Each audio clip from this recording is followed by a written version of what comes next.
Selamat pagi bagi kita semuanya. Mari kita mulai pelajaran kita untuk pagi hari ini dengan tema memilih untuk tidak berputus asa. Pada minggu yang lalu kita sudah belajar dari bab 2 tentang pentingnya memiliki harapan. Nah, pengharapan akan membuat kita mampu bertahan dalam situasi yang sangat sulit sekalipun. Kuncinya untuk bertahan adalah bertekun dalam berdoa dan jangan berhenti berusaha. Lakukan yang terbaik dari apa yang dapat kita lakukan. Selebihnya kita serahkan kepada Tuhan. Contoh orang yang memiliki pengharapan yang tidak sia-sia adalah Simeon. Dalam umurnya yang sudah sangat lanjut, tapi dia tetap percaya bahwa dia akan melihat datangnya keselamatan itu. Dan memang pengharapannya tidak sia-sia, bahwa pada suatu saat Roh Kudus menggerakkan hatinya untuk datang ke bait suci. Dan di sanalah dia bertemu dengan Maria dan Yusuf yang sedang membawa bayi Yesus. Begitu melihat bayi Yesus, Simeon pun segera menggendongnya. Dan sambil memuji Allah, ia pun berseru, "Sekarang Tuhan, biarkanlah hamba-Mu ini pergi dalam damai sejahtera. Sesuai dengan firman-Mu, sebab mataku telah melihat keselamatan yang daripada-Mu, yang telah Engkau sediakan di hadapan segala bangsa, yaitu terang yang menjadi penyataan bagi bangsa-bangsa lain dan menjadi kemuliaan bagi umat-Mu Israel." Inilah pujian sukacita dari Simeon, bahwa ia boleh mengalami bagaimana janji Allah digenapi. Dan tentunya ini bisa terjadi karena dia tetap berpengharapan kepada Tuhan.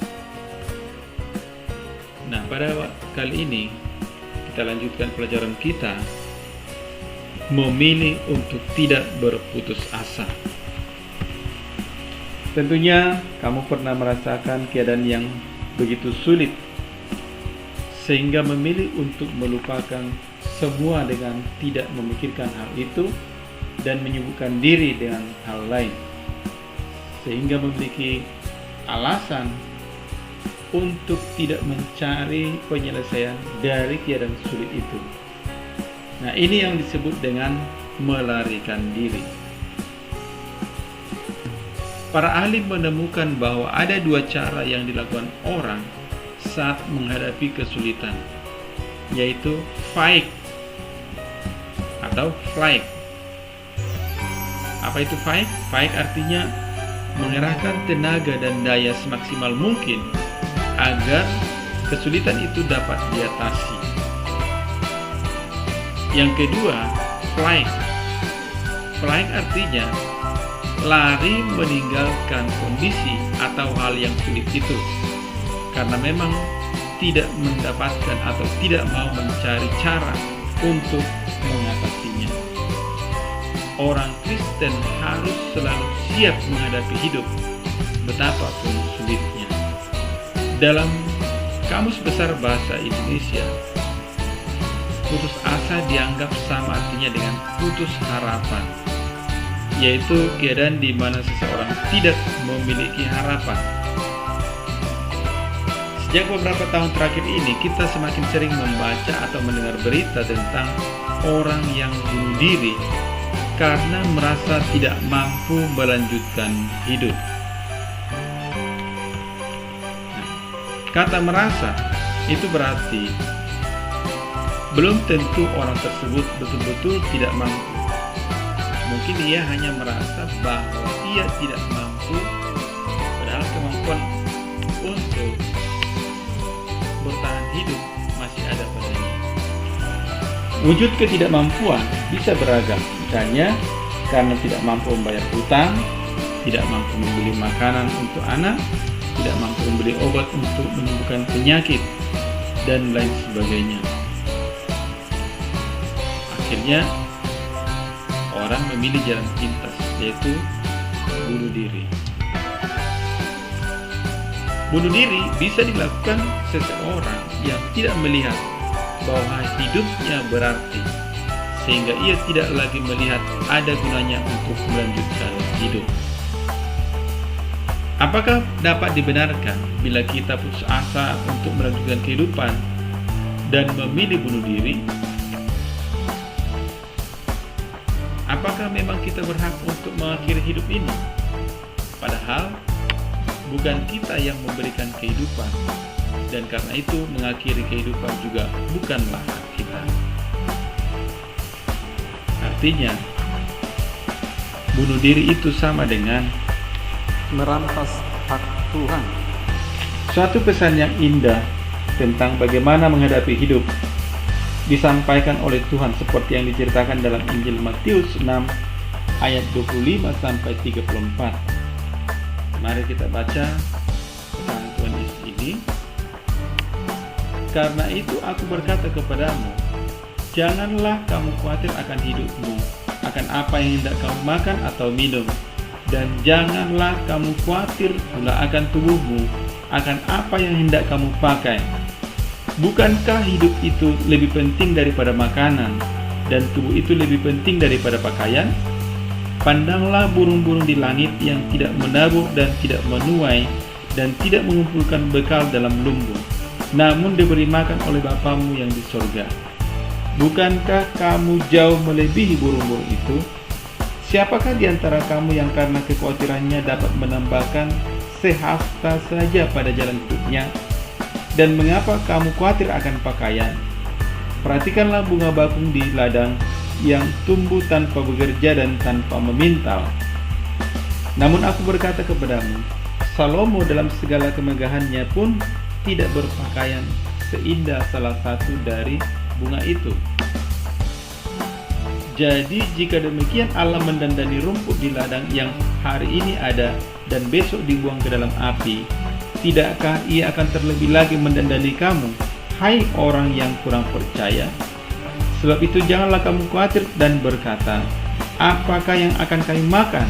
Apakah yang akan kami minum? Apakah yang akan kami pakai? Semua itu dicari bangsa-bangsa yang tidak mengenal Allah. Akan tetapi Bapamu yang di surga tahu bahwa kamu memerlukan semuanya itu. Sebab itu janganlah kamu khawatir akan hari besok, karena hari besok mempunyai kesusahannya sendiri. Kesusahan sehari cukuplah untuk sehari. Dari ayat ini ada 3 pesan yang disampaikan oleh Tuhan Yesus. Pertama, bahwa kita tidak perlu khawatir untuk makan, minum, dan pakaian sebagai hal yang penting dalam hidup ini.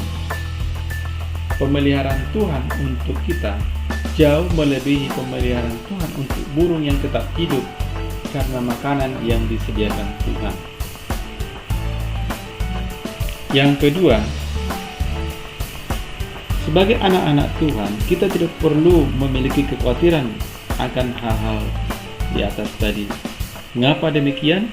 Karena rahasia keberhasilan menjalani hidup ini ada pesan Tuhan Yesus yang kedua, yaitu bahwa yang utama dalam menjalani kehidupan ini adalah mencari kerajaan Allah dan kebenarannya. Artinya, ketika kita mengutamakan untuk mengenal Allah, mengenal karya-karyanya, janji-janjinya, maka kita akan terpesona akan Allah yang sungguh sangat mengasihi kita, anak-anaknya. Allah selalu memberikan yang terbaik untuk kita. Kekhawatiran yang kita miliki tidaklah sebanding dengan apa yang Allah sanggup berikan kepada kita. Kekhawatiran kita tidaklah sanggup membuat kita menjalani hidup dengan nyaman. Apabila dengan penuh rasa was-was dan ketakutan karena tidak adanya jaminan akan sesuatu yang baik yang akan kita peroleh.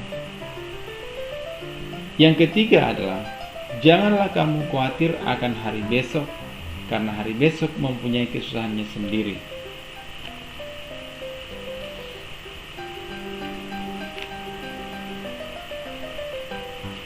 Bila Tuhan tidak ingin kita khawatir, Ia juga tentunya tidak ingin kita putus asa, apalagi sampai bunuh diri karena putus asa. Harusnya orang percaya memiliki prinsip seperti dalam Mazmur 146 ayat 5. Berbahagialah orang yang mempunyai Allah Yakub sebagai penolong, yang harapannya pada Tuhan Allahnya. Kita bisa menjadi putus asa karena mengandalkan pada kekuatan sendiri atau mengandalkan orang lain. Padahal kekuatan diri sendiri ataupun kekuatan orang lain ada batasnya. Bila kita mengandalkan pertolongan pada Allah Bapa, maka yang kita butuhkan akan dipenuhinya dengan ketentuan sebagai berikut. Yang pertama, hal yang kita butuhkan memang merupakan sesuatu yang kita perlukan untuk membuat kita semakin bertumbuh dalam pengenalan akan Dia dan semakin berkarya demi kebaikan sesama. Yang kedua, Allah pasti memberikan apa yang memang kita butuhkan untuk kebaikan kita dan orang-orang lain yang ada dalam lingkungan kita. Ketiga, kita harus gigih meminta apa yang kita butuhkan sampai mendapatkannya. Matius 7:7-8 dikatakan, mintalah maka akan diberikan kepadamu, carilah maka kamu akan mendapat, ketoklah maka pintu akan dibukakan bagimu. Karena setiap orang yang meminta menerima, dan setiap orang yang mencari mendapat, dan setiap orang yang mengetuk baginya pintu dibukakan. Sungguh ya, kata-kata yang sangat indah dan sangat menguatkan bagi kita. Demikian pelajaran kita pagi hari ini. Tuhan Yesus memberkati.